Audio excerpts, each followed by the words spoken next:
I love harmony, I love beautiful chords, and I love the guitar. And I want to show you some of the most beautiful chords that I ever found put together into one big finger picking sequence. Now first of all, let's take a look at some simple chords. What does it sound like when I'm playing just basic chords, like a basic C and F? We're going to do something like this. And already, this could just be a song. This is just a very simple song. Making our way back to C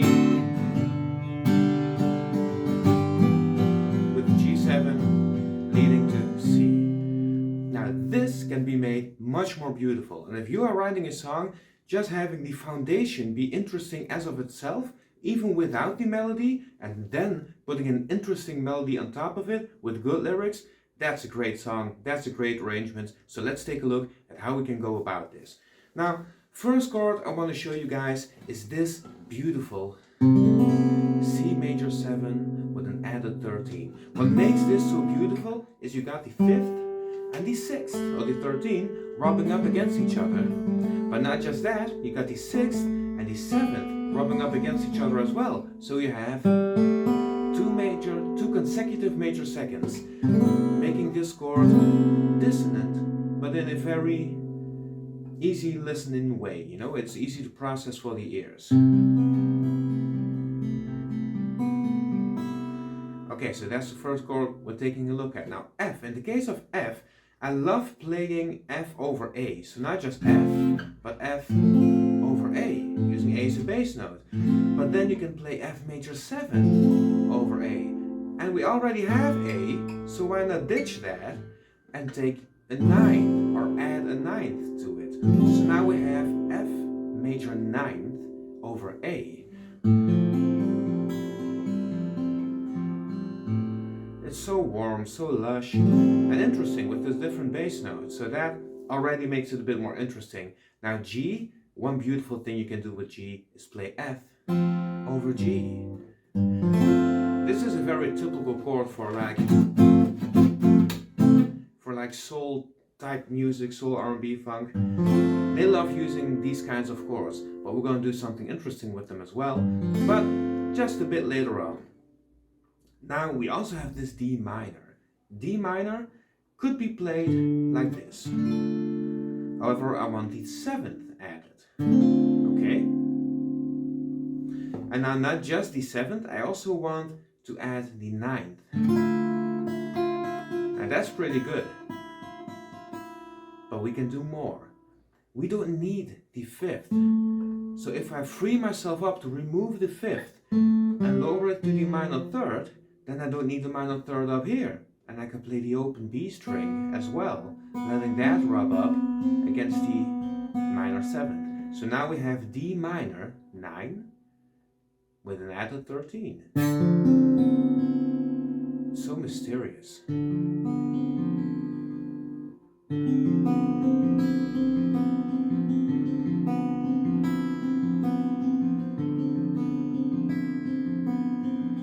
I could play this forever.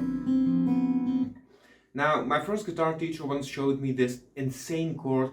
Usually when you add a minor 13 to a minor chord, it ends up sounding like a major 7th over its 3rd. So imagine playing A minor and moving the 5th up to the minor 7th. And now we have F over A. So that's what generally happens. I don't think that's what happens in case of the chord I'm showing you right now, because we already have the 5th at the bottom, anchoring the A as its root. And then we're adding the minor 6th on top of it. And we got another semitone with the minor 3rd and the 9th. And we're confirming the 5th. So that all of that is anchoring A as the root of this chord, having the 5th in the bottom and confirming that 5th. But also these two semitones make for such a dissonant but interesting chord. If I play it like this, it's horrible. But listen to this. Oh wow, what a chord.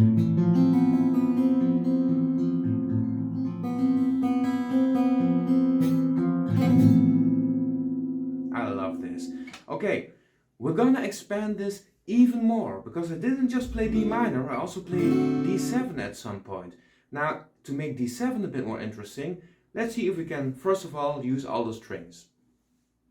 We've got F sharp down here. If you ever play D over F sharp, or without the third on the top, you already know there's F sharp here. But if we want a D7, why not add this tritone in the bottom and have the 7th rub up against the 1? That's pretty weird. I mean, it could be worse, but it's pretty weird.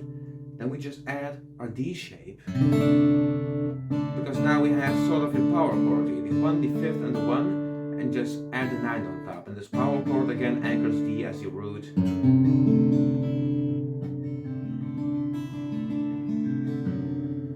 I think that sounds pretty interesting.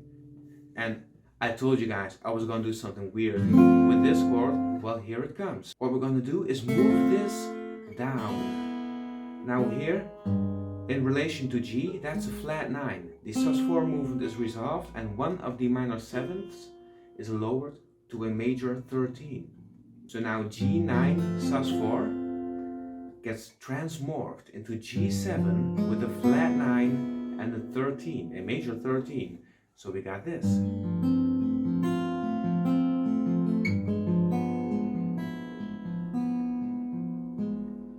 Okay, let's go back to the very simple example that we had at first. Now I'm gonna finger pick it, and then in the second round, the second time I'm playing it, I'm gonna change all the chords for these beautiful, lush, warm chords, these rich chords, and make up your own mind over what you prefer. Now I'm gonna let the chords ring for a while so you can take in what they sound like. Okay, here we go.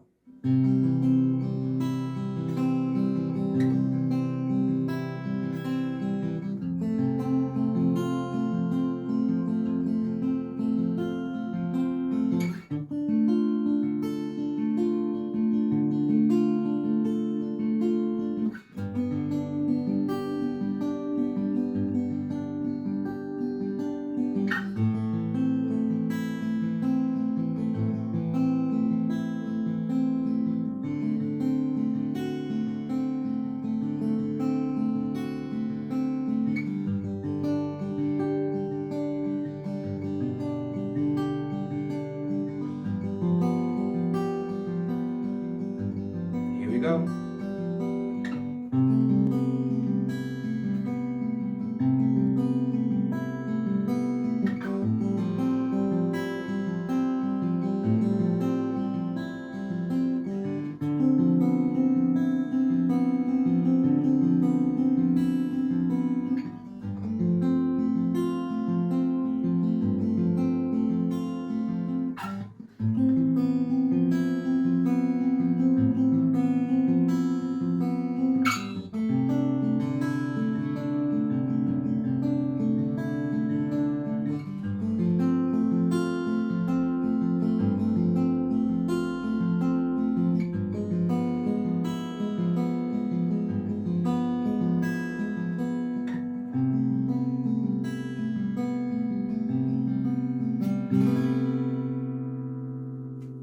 Want to know how to create chords like these for yourself, maybe check out my other video on how to create your own guitar voicings. Check that one out, subscribe if you want more content. See you guys next time.